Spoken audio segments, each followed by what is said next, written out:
Hi, and welcome to ADHD Founder Talking. I'm Michael Jakubiak, founder of Andy Axon, and I would like to welcome today's guest, Josh Wheeler.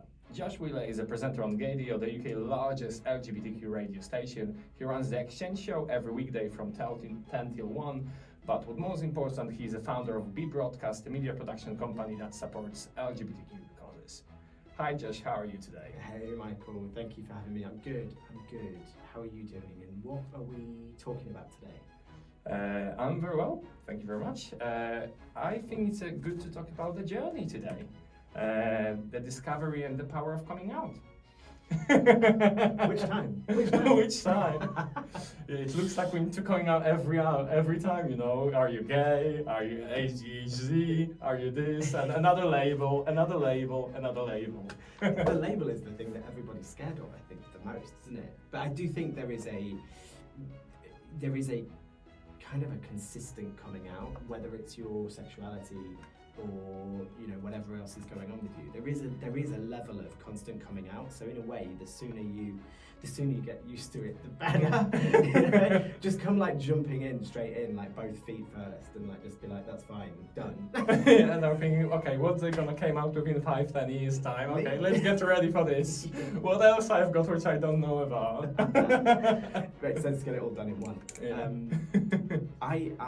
Yeah. So we got chatting. Kind of my journey with ADHD.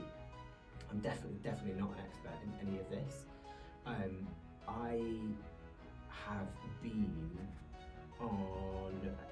I've been on kind of anxiety medication for the best part of a decade, really, I would say.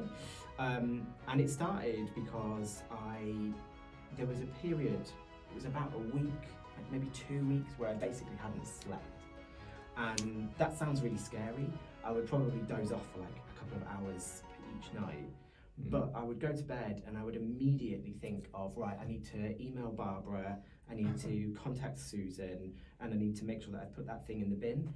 Nothing important, nothing vital, urgent. Oh my God, that's needs to get sorted. Otherwise, they're urgent for you. Well, but things that were just not priority. Not the thing that are going to keep you up at night. And I couldn't kind of frame it. I'd never thought of anything to do with anxiety or depression.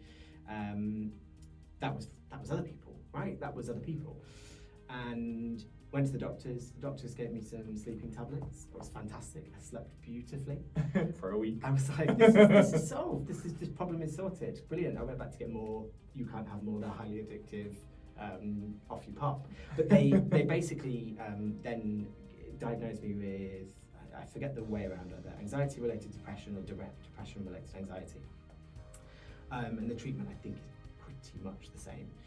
And since then, I've never felt really the same. I've never felt that anything has actually been sorted. I've done bits of therapy on the side, and I've always just felt the same. I've always been that kind of ball of energy, that ball of if things are going great, amazing. If things are going bad, I can kind of throw myself into things at 1,000,000 miles per hour and use every little bit of energy I've got until I'm spent, and then I'll drop.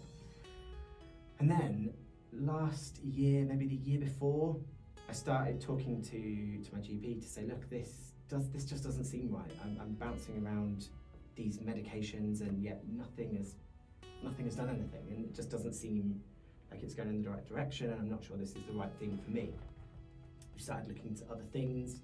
We did a questionnaire, a tester thing on ADHD, and I came up really highly on that in terms of scoring. So they started looking into kind of referrals. It took a very long time, and I'm quite impatient, which now I know is ADHD. But I'm kind of in a position where I was able to push things privately and lean into it, and here I am, basically. Yeah. How long does it take to go when you went privately? Do you know what? It still took, from start to finish, it still took a year, because either the process of kind of setting up things like first appointments, and like the waiting list is so long, even in the private sector, that it still took a year. I remember because I managed to dial into a call a year ahead. Like they'd been so organised that they'd given a Zoom link for everything that you needed. It was like a year ahead of the actual appointment, and I was chasing them to be like, where is everyone? And then I was like, it says 2023, not 2022. So it was, yeah. So it's not a quick process, and the actual thing of it is a nightmare. Because well, I suppose it's probably the same in the NHS, I would imagine, but I have to put in like my blood pressure, my height, weight. I mean, how much does your height change? Height, weight, blood pressure, and pulse. Literally every week. So yeah, there's a lot that goes into it. Yeah, because they keep a really close eye on everything that's going on. So we're talking from the moment of like initial diagnosis, or it was that was a part of the diagnosis to be monitored. Right from the beginning. Yeah, they sent out like a little heart rate monitor thing. We already had weird heart rate monitor things in the house because of COVID. We've got every possible gadget you can imagine. But yeah, the aim is basically, you know, keep an eye and make sure you've got like an overarching view of what's going on. The sad thing is that there isn't the integration between the NHS and private services, even though my NHS directed me towards private because the wait times were something like 5 years. We'd already been on medication for the best part of 8 years, medication that really wasn't doing anything. So what's sad is that where it, you know, the solution has kind of been found, and I feel so much better now, that it can't then revert back easily into the NHS, as in the two can't seem to talk to each other, which is silly. And when did you have your diagnosis confirmed? March last year. Okay. Do you talk about it? No. No. Why? I've probably spoken about it twice. Why do I not talk about it? Because I don't. Because in truth, I don't. What I don't kind of want people to do is go, "Oh my God, so tell me everything about ADHD." Because I read that it was this and I read that it was that, and the truth is I don't fully know. And I worry about saying something that is wrong or that is not useful. One of the things that I found a little bit tricky is trying to find information, because you look online and you search for kind of ADHD symptoms or ADHD, whatever it is that you kind of call them, and there's kind of everything. There is, which is so much noise. There's so much, yeah. And so there are things that I'll read or like watch, and I'm like, that's 100% me, and then there's things that I'll read, and I'm like, that couldn't be further from me. And I think that's the bit that makes it so hard for people to kind of understand what is going on. But looking back at my life, I'm not dead, but looking back at my life, I can see exactly where it has been. It has been a good thing, it has been a bad thing. And I think even at the time, and going past it, like school for instance, I can very much convince myself that wasn't anything to do with ADHD. That was just like a quirk. It wasn't. Yeah. And now you're thinking like, oh, they always says you're not a kid, and now you know why. Do you know what the funny thing is? I was thinking about this on the way in today. That naughty kid, because that's exactly what I thought. I remember, so I grew up in that era when it first started coming around. You had, there were kids at my school. My school was rough, right? Yeah. There were kids at my school that, would just get up and leave a lesson, flag the teacher off as they left, and the teacher couldn't do anything. There was nothing that anyone could do, right? And to me, that's the naughty kid. Okay, I was also the naughty kid, but I was the naughty kid I was taking the mickey constantly. I was not paying attention. Mhm. I was messing around. I was listening to my music. I was doing all the things that that kid was, Mhm. just not as overt, right? And the issue comes is that not until literally 2 years ago did I consider me in the same bracket as that kid. And that's not to block that kid off. I know what you mean. But we were on different paths. You know, I was all right, and I think that is perhaps also what the people in charge felt, that I was all right. You know, yeah, difficult, a pain in the ass, Mhm. but at the end of it, when it came down to the thing that mattered, the results that you get, I was able to throw myself into, you know, shed loads of revision, cram everything in, and come out with A's and B's. So on paper, I wasn't a problem. Hyper focused on any Yeah, place. yeah, actually. completely. I got took out of just before GCSEs, the end of year 9 here. I got took out of my form group, and they took all of the kids that have been the most disruptive, all of that kid that would leave the class, all of us, and put us into a form group of our own, and told us off, right, and showed us, you know, just the error of our ways and how we were, you know, on this path towards destruction. It was a really cheery last day of term. And they gave us all of these, they were called purple slips, and you got 3 purple slips, and you got a detention. I had 2 detentions my whole school career, but I had the most purple slips in the year. And part of me is like, on the one hand, I'm like, oh, I quite like that, because it's quite kind of like there's a bit of personality in it. But the other part of me thinks, well, actually, do you know what, that kid actually needed a bit of help. Yeah. It wasn't just, you know, it wasn't like I was just kicking off. It kind of makes me a little bit sad. If you think you or your child may have ADHD, attention deficit hyperactivity disorder, start by taking an online self-assessment or by speaking to a GP. Because I think, well, actually, what would I have achieved at school and in education had there been that help there that other kids were definitely getting? Yeah. That didn't kind of extend to me, because I was able to kind of sort it out at the end. Because you put your own mechanisms in place to Yeah. cope with this. I was thinking, I had these things as well myself. So what would happen if I would know earlier?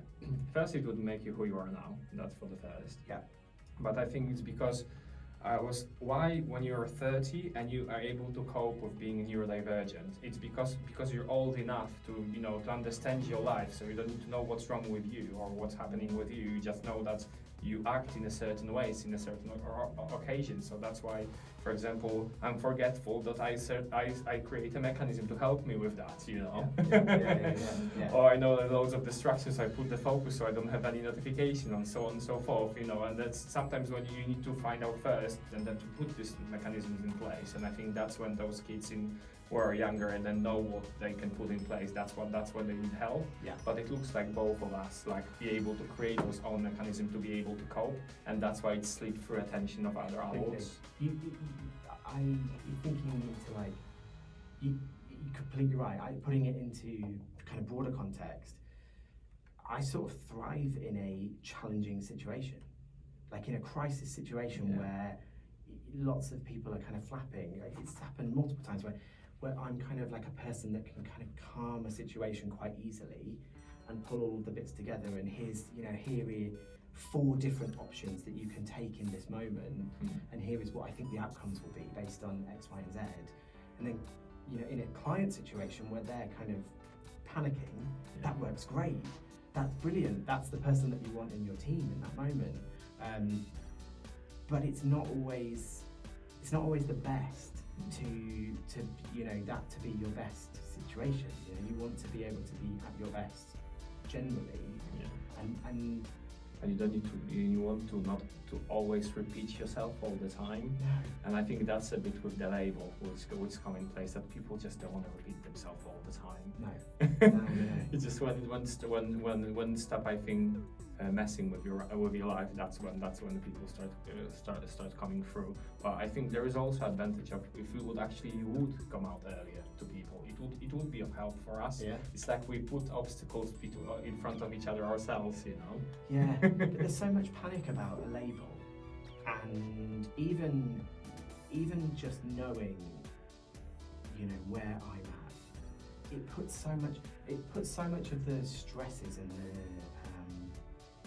the time and the energy that I've wasted on things that just don't matter. It puts that all into context. And eventually it's like baggage that you're carrying around with you. That you just kind of go, oh, but that makes complete sense. It's not anybody's fault. It's not, the situation was what that situation was. But it's that you're able then to just say, right, okay, well, I can just park that, and I know that if that kind of thing arises again, this is how I should respond to it, as opposed to just trying to muddle through and getting nowhere. Lesson learned, basically. Yeah, but without the label, would you be in that position, or would you kind of just panic and flap? And Stefan talked about, like in the previous episode, talking about like going for things. I think a lot of it comes down to self-esteem and confidence and all of these things. When you're in the mindset that we are in, I think we are looking for, you're searching for criticism. You're searching for like what to improve. Completely. Yeah. You could be doing something so well, but the only thing that you'll take into account is the tiny little rub, or the 1% of like, oh, I think you could do this better, and that's the thing that will burn in your head for days and days and days. And there unfortunately are people that will happily let you burn for days and days and days, because it keeps you in a position where you are, you're in that subservient, but you're kind of in your box, and you're not going to kind of push too many boundaries or make things difficult by, wanting progression or wanting growth or whatever it is that you probably do deserve. And it's grim. It's grim. And I think that the more people understand about it, the better. The more we can challenge it, where those little things, those little abuses happen, the better. But the difficulty is that, the moment more people talk about it, suddenly it becomes your generation, you've got this, and suddenly you're in a kind of a battle about it, and I just haven't got the time or energy to. It's like to do that. yeah, I know what you mean. It's as awareness, but I could refer that awareness of being gay in Poland would be exactly the same. Oh, it's just a current fashion. You will outgrow that. And I listen to my auntie sometimes. I wish that would be so easy. It's probably. I wouldn't say it's wildly dissimilar here. I wouldn't. There is I think there's a view. You and Stefan were talking about this in the last episode about the UK, Belgium, and how things look good.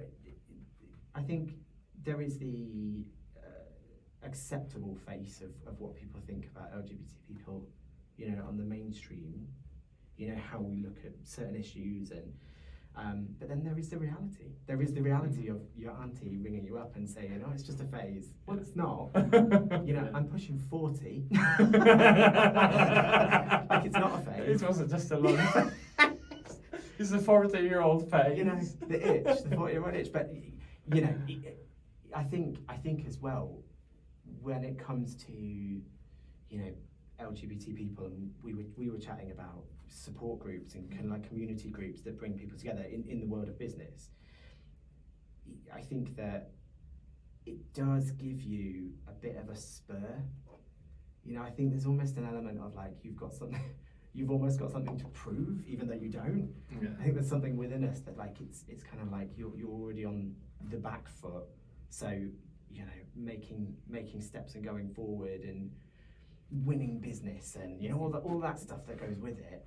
All of these things prove and chip away at that kind of like that self-esteem block that we've got because of people like your auntie phoning you up and saying, "Oh, it's just a phase, you'll get over yourself." So, and because of the situation at school you encounter and I encounter when you've been younger, because at the end of the day we constantly need to prove ourselves to the teachers, because they perceive you as a naughty person, a naughty kid, but you were brilliant in brilliant in academics, but naughty, So it's constantly needs to prove yourself one way or another. Completely. Yeah. I just wanted to come back to the previous what you started with in terms of diagnosis. So you said that you've noticed that something's wrong, after having those years of medications, etc. So what was the first step you undertake? You just call your GP, or what's happened? What was the process in your head? So you're probably talking about a period of 4 years, 4 or 5 years of going back to the GP and saying, look, I am taking my medication. I am doing what I'm supposed to do. They were like, you need to do exercise. Did lots of exercise, lost 3 stone. Like it wasn't like I was saying I was doing stuff and not doing stuff. I was doing all the things that they were encouraging me to do. You need to look at the stresses in your life and change those. Right, did that, each bit methodically, tick box. And over that period and lots of different meetings with them, changing medication, right? Okay, well maybe this is, and it's trial and error from their part. And I think because again it is relatively new, they're learning more about it all the time.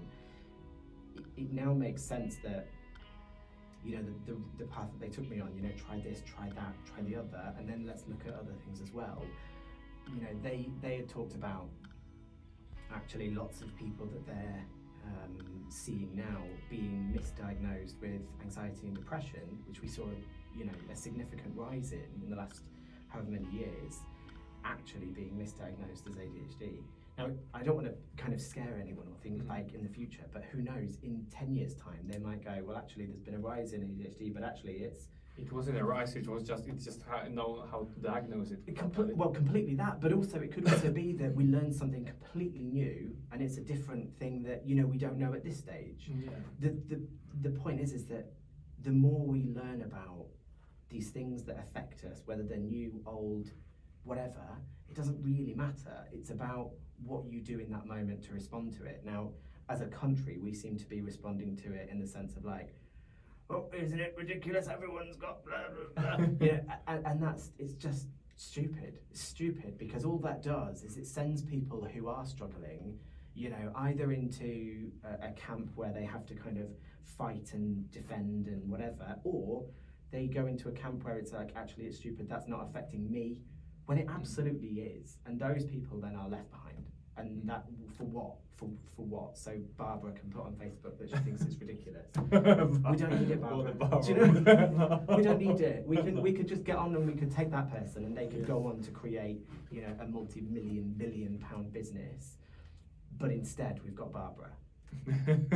And that's the bit that gets me. That's the bit that, we should be looking to find ways to support each other as opposed to just trying to bring things down. We understand more about this now. Let's do more about it as well. Yeah. And how was your closest circle? Like, how were they understanding, or were they say, oh yeah, you 100% got ADHD? 100%. So there was absolutely no question mark about it. So when I came back from the GP and I'd said, they were like, oh yeah.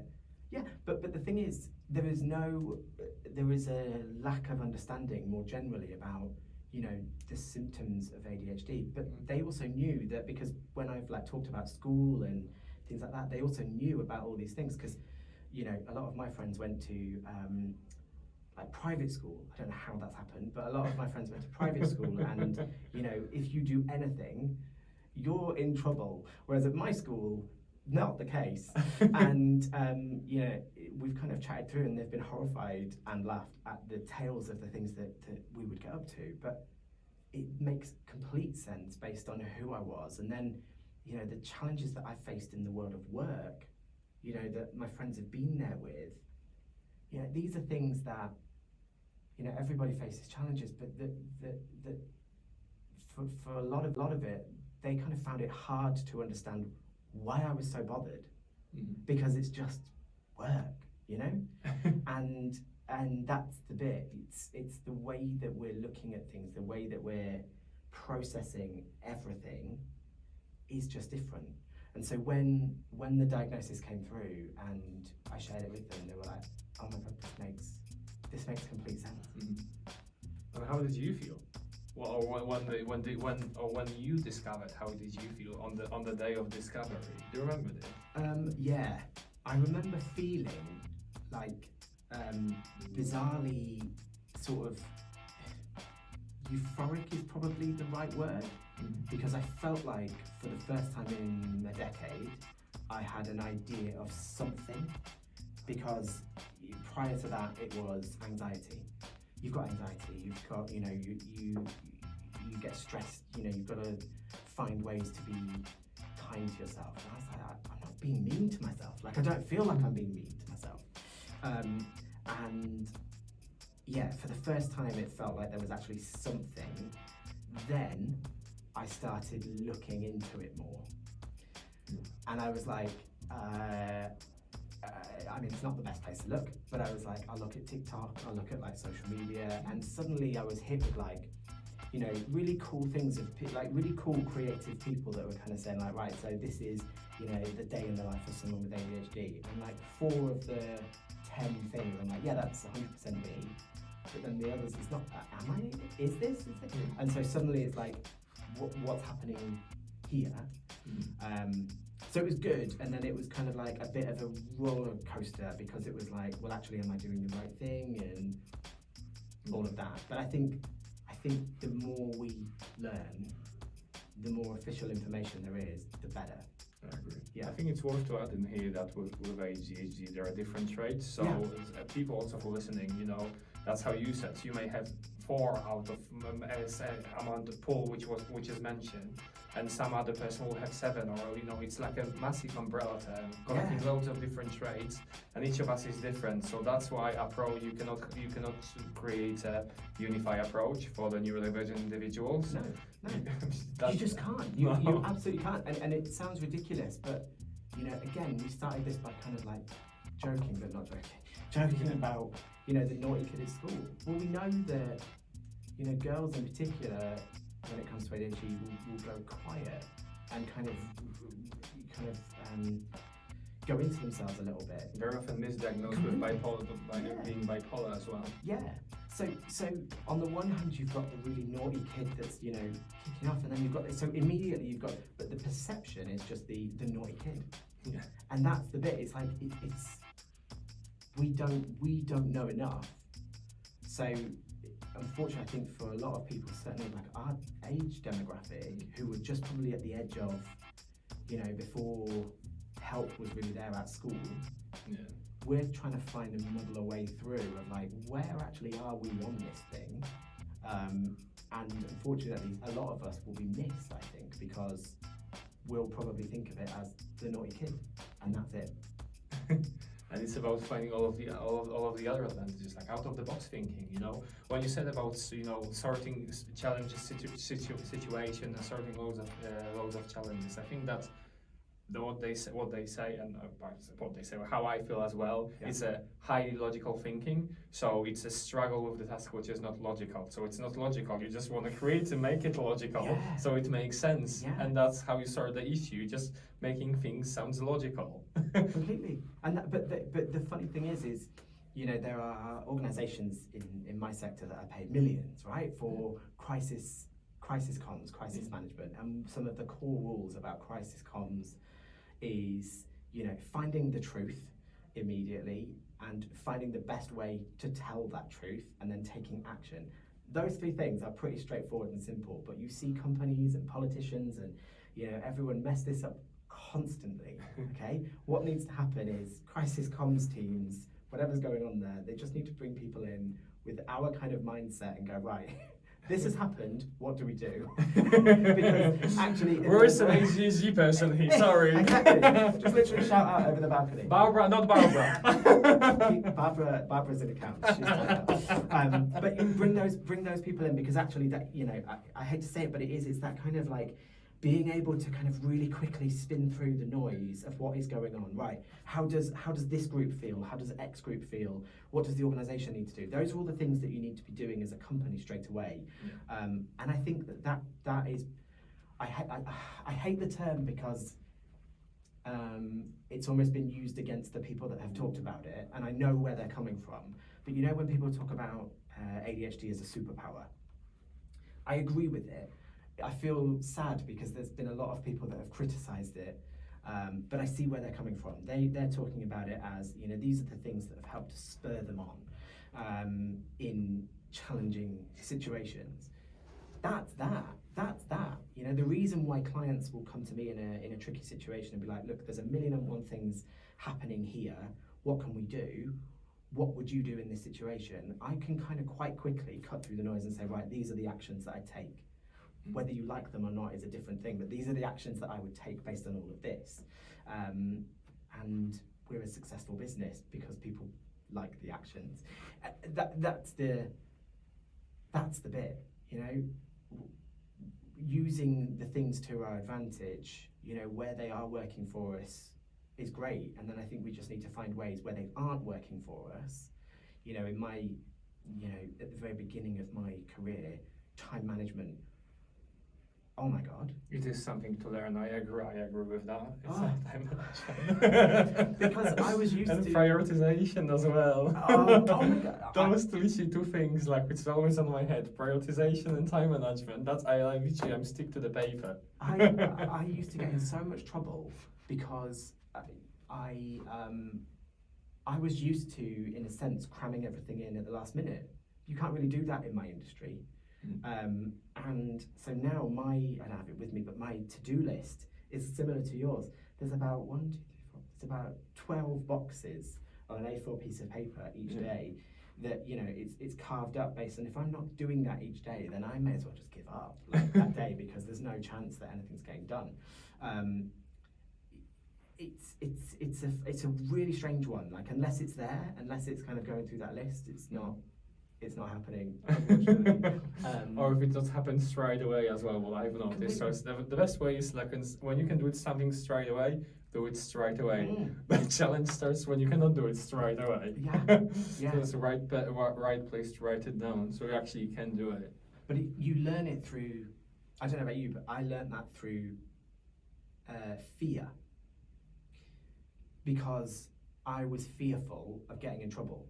I was fearful of losing my job. It's a stressful working under stress, you know. Yeah. That's what it is. It's like when the deadline's coming, and then you feel like, oh yeah, I had these things to do. Now I will do it. I've got 24 hours. I know I will manage. Yeah. And you suddenly put all of your focus, and you complete the task very quickly as well. But you know what? The sad thing is what you're doing is going to be very similar to what somebody over here is doing, and they're perfectly comfortable, and they've just got a normal to-do list where they're just ticking things off as they go through. Their stress levels are different to your stress levels, and so actually you're at a disadvantage because you're already on edge. Are people who are above you looking around and going, right, let's look at our two minions, who's performing better? Well, actually, I'd probably say them, because they probably seem a bit calmer, you know?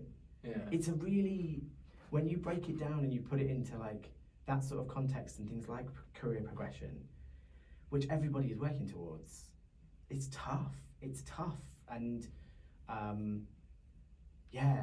again, the more that we understand it, and I think, you know, part of the reason why I'm speaking is, I think that employers should be more aware of it, because actually, I don't know how you can, you talk to staff about it. I don't know what the best route is, but actually, do you know what I wish somebody had said to me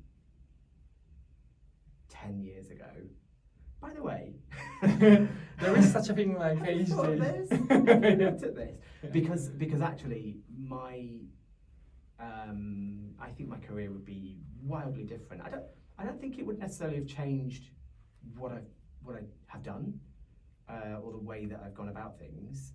But I think it would probably made it a bit easier. Yeah. You know? It would make easier, and making decisions as well. The way how you observe people. I had a call with one of the program managers from NHS. Right. Who when they developed this app, which is gonna connect all of the GP practice, so we'll have everything in one place. Great.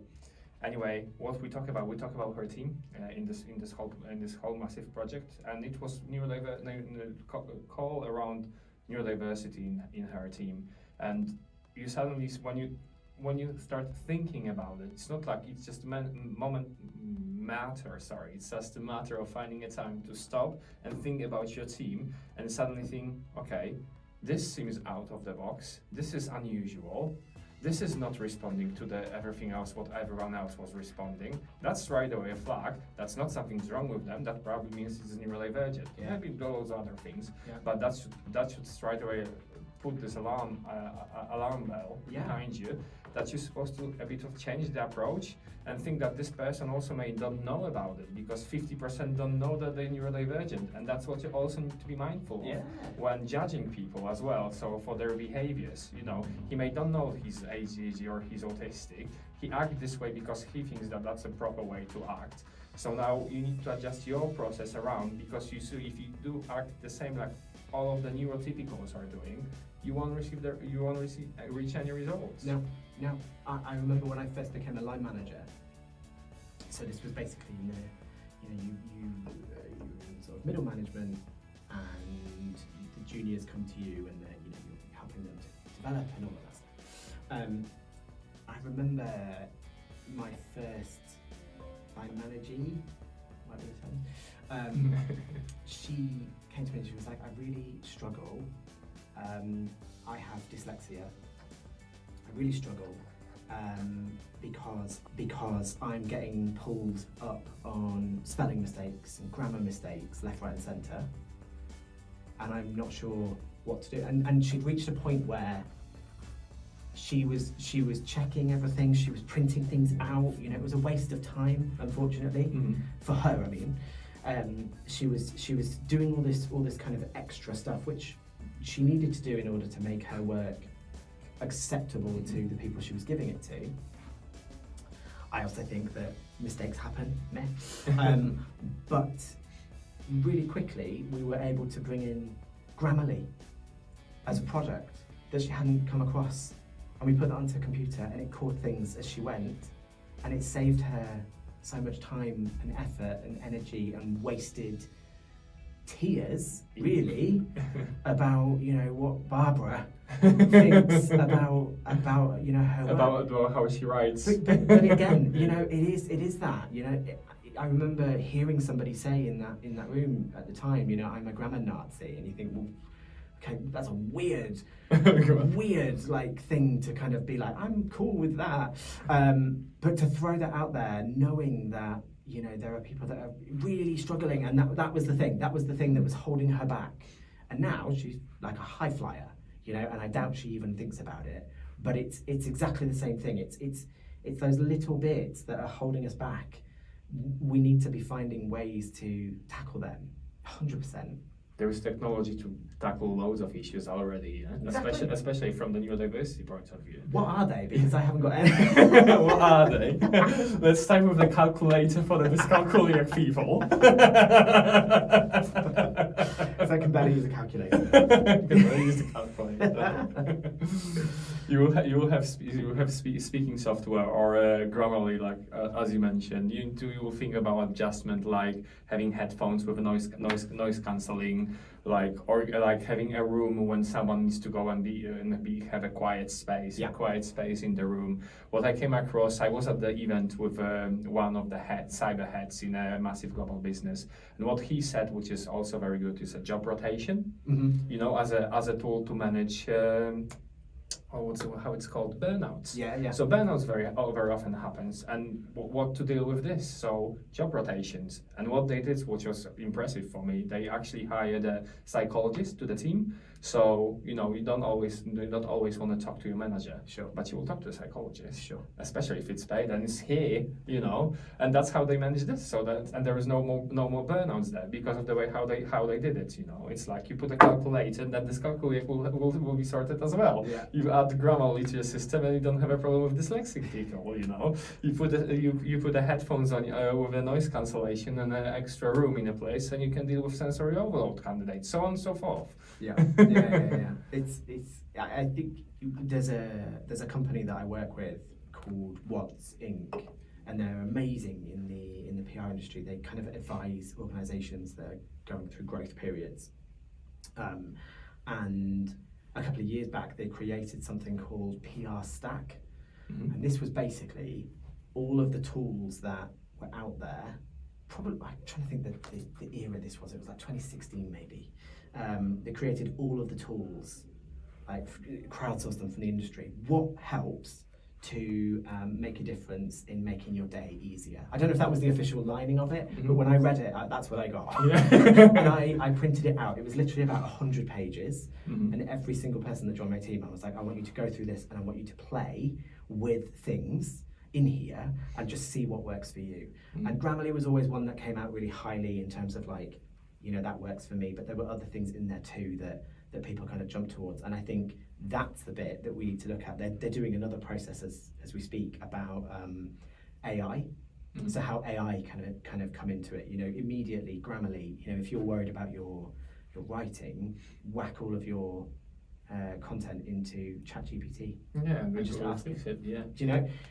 Why worry? What, you know, why worry? As much as people like to say things like, oh well, you can just print it out and check it, like what we used to do. It will take forever. It will take forever. It will take forever. You don't have time forever when you're at work. Exactly. You'll kill the environment. You know, all of that stuff that's going on, and you'll probably still miss it anyway. So I think the thing is use that technology where it comes in and where it has value. And you know, there's another thing as well called Pomodoro Timer. Have you heard of this? That's a very simple tool, you know, and that's help with the focus. So you set up yourself a timer for 25 minutes and then a break for 5. And that's how you work. And then you've got 25 minutes focus, and then for 5 minutes you just leave the desk and do whatever you want to do. And that's how you go through the day. Yeah. And I can tell you, I'm using this time very often when I'm studying, because I could do everything else, you know, everything else to do at home. I need to put the dishes, I need to send this work email, I need to go there, do this, do that, and this timers really helps. So and you know, this Pomodoro timer, this is actually technology which you can install, and it will do this for you, this timer.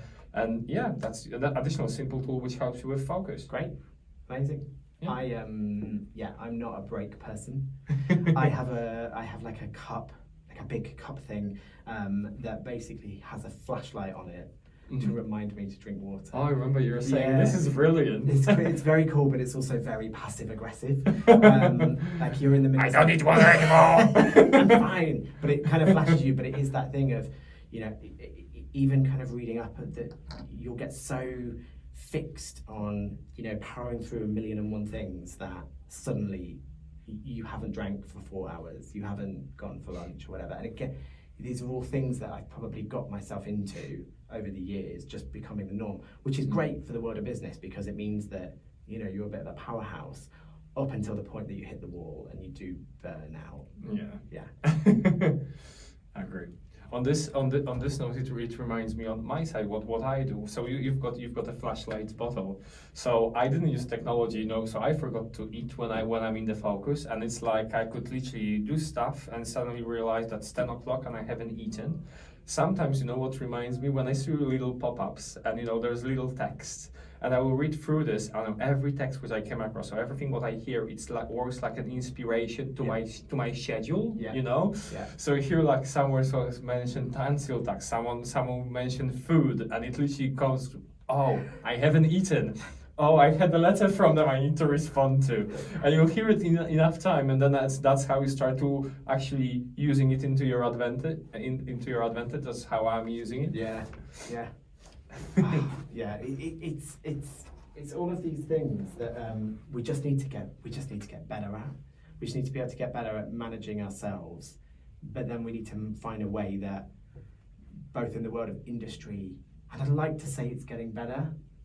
I don't know if it is. I think it is getting better. Definitely more people talking about it compared to how it was before. Do you think industry is going in the right direction?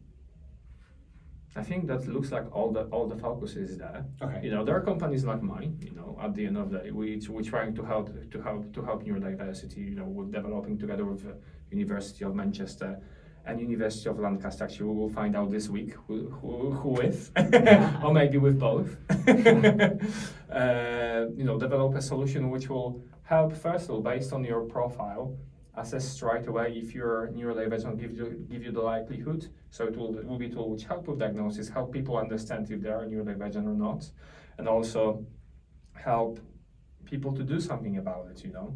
So, and I think it needs to. I think there will be more company like mine, and each focus on a different side of the life, which will improve this. Yeah. I'd like to see it. I'd like to see it more in our world. I don't know if business is quite ready for it, if I'm honest. I think that at the moment it's almost like an extra thing that businesses, employers need to grapple with. You know what is? I think it's a lack of thinking of benefits of that. And I think the biggest benefits. Think about your example. I will talk about mine. Yeah. When you actually thrive, when you've been either left alone or when you had loads of more flexibility around what you've been doing. I'm talking about it because it reminds me during the COVID times.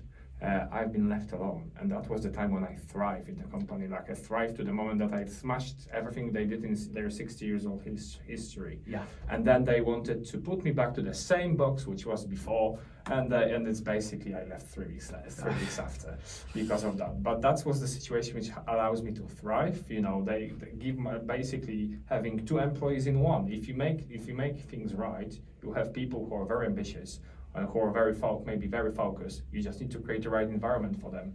And then in a price, let's talk about it. In a price of 1 employee, you will have more people, basically, because of the amount of work they produce and amount of dedication you've got from them. I've definitely, 100%. I've definitely done in that, you know, from my kind of background, I've done things where, you know, I've created, for no real reason, a completely new role to incorporate, you know, extra work, doing marketing or whatever it is that has been needed by a business. But I think part of it is almost like stemming a lot of the like negative thoughts that you think you're not necessarily performing in the way that you should, or you're not delivering in the same way that other people are, even though you are. You're just expecting the negative and almost preempting it by delivering something extra, delivering more. And then when you struggle to deliver more because you've killed yourself, you know, you hit a wall, and that's where it starts to become a problem. And certainly for me, yeah. And that was hard. Like, it was hard. Like, I remember you talked about a psychologist. I remember like there was a session once where I was feeling very, very low, very low, and I was trying to do everything, when in reality I probably just needed to not try. But just do it. It was kind of like I was trying to be 1,000,001 things, and I don't know if any of those things were in any way helpful, but I was kind of trying to do all of that. None of it was working. None of it was like helping me. And still performing, doing fine, but like, you know, what's the added extra of Josh, you know? And it's like we've got to perform to a higher degree. And I remember they did this training thing, and I already felt wildly like different and bad and rubbish, and they did this analysis thing, ABCD or whatever it was thing. And it was like every single person was in this little group together, and everyone was like, "Oh, isn't this great?" And then there I was on the opposite side. Yeah. And it was all about, you know, how you respond in situations, and that was the worst I've ever felt. The worst I've ever felt. And the aim of it was to, like, you know, learn about how to work with everybody and, you know, all of that stuff. I didn't feel like that. I felt like a freak, which is a horrible word, but it was like so polar.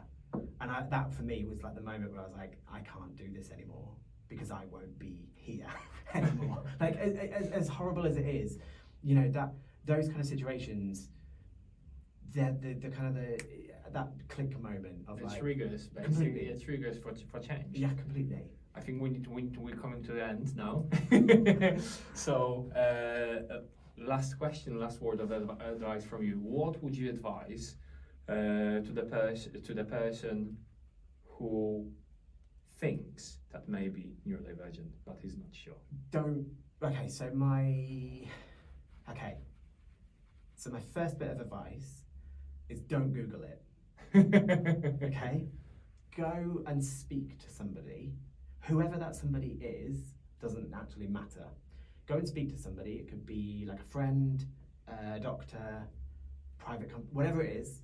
Just somebody that has no idea of it. Go and speak to them about how you're feeling and see what they say. Because Googling it, I think, brings up so many different things that we talked about, the different traits, all the bits that are in there. You might convince yourself one way or the other, and who knows. But I wouldn't start there. I'd start with just talking to somebody about it. The second bit of advice I'd say is just go and do it. Because actually, if you're not, cool. You can go off and find something, exactly. You can go off and find something else, and whatever it is that's impacting you, it's something else. But there's no point just sitting around and waiting.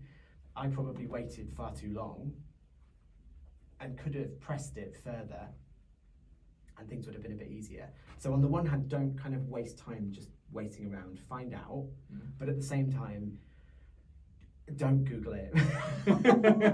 Because there's so much, and there's and then you've got a sneeze and you'll discover you've got a cancer. Completely.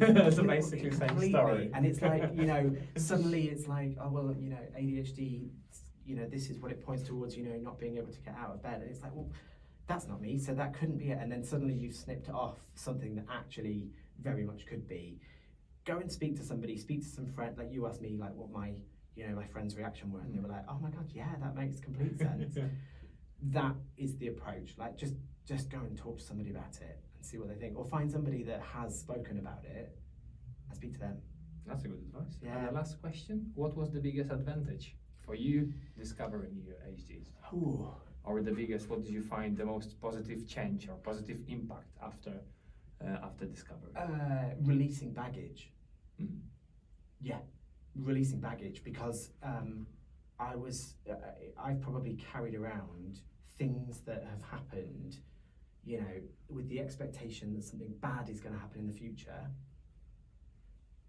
that things that just weren't really in my control, but I've definitely kind of looked at and thought, right, that's me, that's what I've done, that's my reaction, or that's I've been too emotional, or whatever. Do you know what I mean? That kind of mess that comes into it.